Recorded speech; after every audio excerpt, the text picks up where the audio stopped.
conseillère municipale de Saint-Priest mise en examen pour homicide. José Michel Hébard est soupçonné d'avoir tué sa tante par alliance, Josepha Hébard. Cette dernière, âgée de 85 ans, avait été retrouvée morte dans son appartement le 12 avril.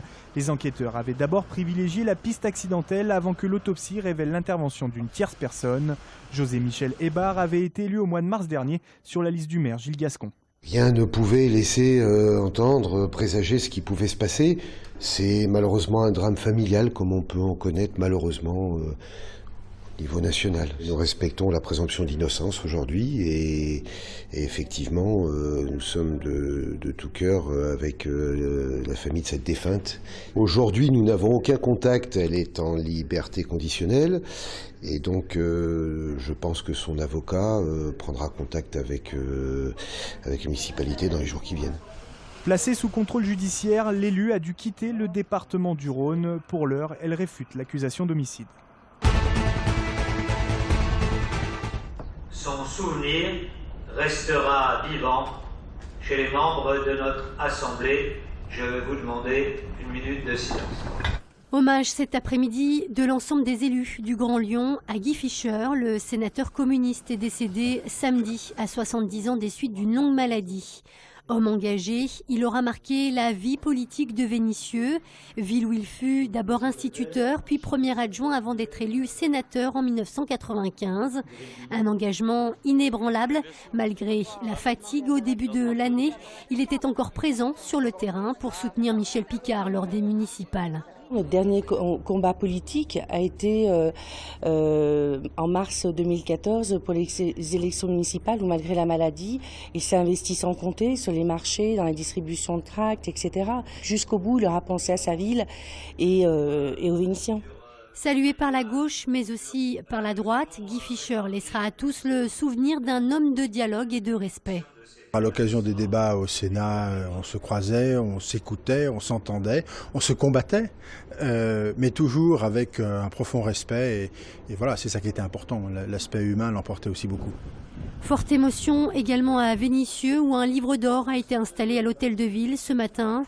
Toute la journée, des habitants se sont relayés pour lui rendre un dernier hommage. La ville prévoit une cérémonie vendredi prochain, jour des obsèques de Guy Fischer.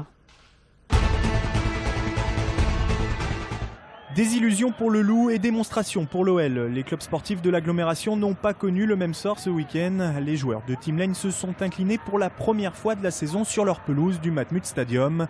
Défaite 41-17 face au Stade Toulousain qui a retrouvé tout son rugby. 12e du top 14, les Lyonnais se rapprochent dangereusement de la ligne rouge. D'autant plus qu'Oyonnax, concurrent direct pour le maintien, a lui créé l'exploit au Racing. Le déplacement à Grenoble la semaine prochaine s'annonce compliqué. En revanche, du côté de l'Olympique lyonnais, tout va bien. Pourtant, privé de Gourcuff, de nouveau à l'infirmerie, les Lyonnais sont allés chercher leur premier succès à l'extérieur à Nice. Victoire 3-1. La Casette a de nouveau régalé, s'offrant un doublé. Il est désormais meilleur buteur de Ligue 1 aux côtés de Gignac avec 10 buts inscrits. L'OL est toujours sur la 3e marche du podium à 1 point du PSG. Le Français Roger-Yves Bost, sur son cheval coup de cœur, a remporté hier la 3e manche de la Coupe du Monde de saut d'obstacles organisée dans le cadre du salon Equita qui fêtait ses 20 ans à Lyon. C'est la première fois qu'un cavalier français s'impose dans cette compétition. TLM diffuse ce soir à 20 h l'épreuve de dressage. Elle a joué un rôle décisif durant la Première Guerre mondiale. Très vite, on la surnommera la Voie sacrée. Sur cette route départementale entre Bar-le-Duc et Verdun, transiteront près de 90 000 hommes et 50 000 tonnes de matériel. 100 ans plus tard, la Fondation Berliet fait revivre cet épisode de l'histoire à travers ses camions d'époque entièrement restaurés. Vous voyez sur le côté, il y a des images. Parce que la plupart des hommes de troupe étaient illettrés. Donc ils ne savaient pas lire. Donc pour retrouver leur compagnie, il y avait un idéogramme. Soit, en l'occurrence là, c'était un corbeau. Berliet enverra au front plus de 25 000 camions, les célèbres CBA fabriqués dans les usines de Vénissieux. Mais toutes les marques françaises participeront à l'effort de guerre. Renault fournira ce tank en 1918, Peugeot, différents camions, tout comme Latil, marque aujourd'hui disparue.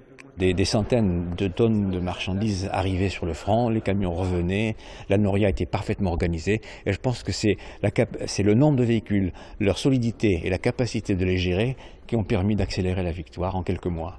La Fondation Berliet, qui possède plus de 250 véhicules dans des hangars situés dans l'Ain à quelques kilomètres de Lyon, profitera du salon Époque Auto pour exposer ses camions qui ont fait la guerre. Époque Auto qui se tiendra à Eurexpo du 7 au 9 novembre.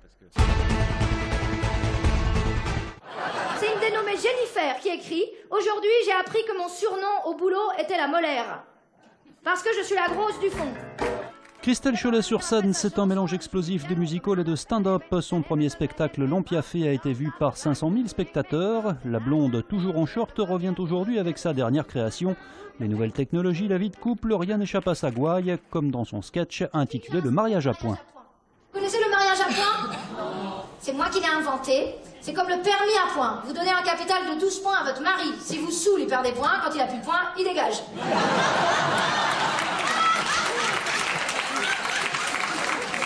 Par exemple, délit de fuite devant la vaisselle à faire, 2 points en moins. Utilisation du téléphone portable pendant qu'on fait l'amour, 4 points en moins. Il n'y a qu'à mettre son kit-main libre. Christelle Cholet sera sur la scène du Radiant de Caluire le 15 novembre à 20h.